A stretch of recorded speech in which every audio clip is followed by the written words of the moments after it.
You know, Michael, Senator McCain did something extraordinary today. He released a new ad in which he not only wants to distance himself from President Bush, but he goes after him. Listen to this little clip.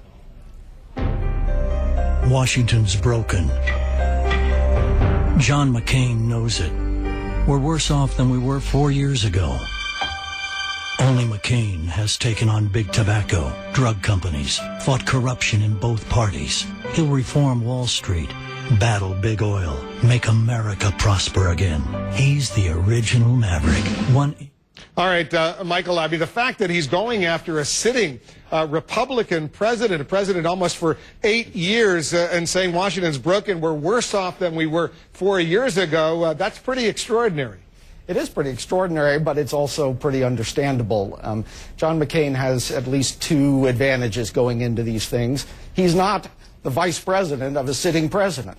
He's actually been a pain in the neck for this president in many ways, and he might as well get some credit for it. And I think the reality also is that he's been a pain in the neck for the leadership of Congress for 20-some years, and he might as well get credit for that, too. He is genuinely disliked by many establishment elements of the Republican Party. He was chosen to be the nominee because of, in spite of this, but in fact, I think he's doing better than any of the other primary candidates would be doing at this point, precisely because he's not identified either closely with the administration or with the Republican Congress, which was deeply discredited. Well, and when you look at polls, you know, McCain is his own brand, and he's running ahead of Republicans in congressional races and in Senate races because people do identify him separately. And I might add, the theme that Washington is broken is kind of a theme that everyone agrees on, and both of these candidates are competing as to who's got the best way to fix it, and McCain has a story to tell here. John McCain was opposed to the Bush tax cuts until he decided he was for them. Yeah. John McCain was opposed to offshore drilling before he decided he was for it. John McCain, in his years in the Senate, has voted with the Bush administration between 90 and 95% of the time. Well, that's the Obama ad. This Maverick stuff is a lot of hooey, and for him to claim that he's some sort of a Washington outsider who's divorced from the Bush administration is the ultimate hypocrisy. Well, let's hold on, Michael. I want you to respond to that, but listen to this new ad that the Obama campaign just released specifically on this point. He's the original Maverick.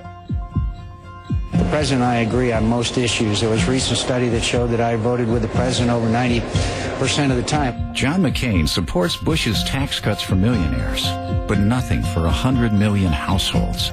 He's for billions in new oil company giveaways while gas prices soar, and for tax breaks for companies that ship jobs overseas. The original Maverick, or just more of the same? All right, you get the point, Michael. Yeah, I do get the point, but if you look at the issues, you look at immigration, you look at torture, you look at campaign finance reform, you look at a variety of these issues, McCain has bucked his party. I would challenge anyone to name a single area where Barack Obama bucked the liberal consensus of his party. And I think it's a real contrast. But then the question is, why are these Republicans supporting John McCain, who they've loved to hate for the last 25 years? I think he was supported in the primaries simply because he had the best chance. I think there are plenty of conservatives that are willing to hold their nose and vote for him.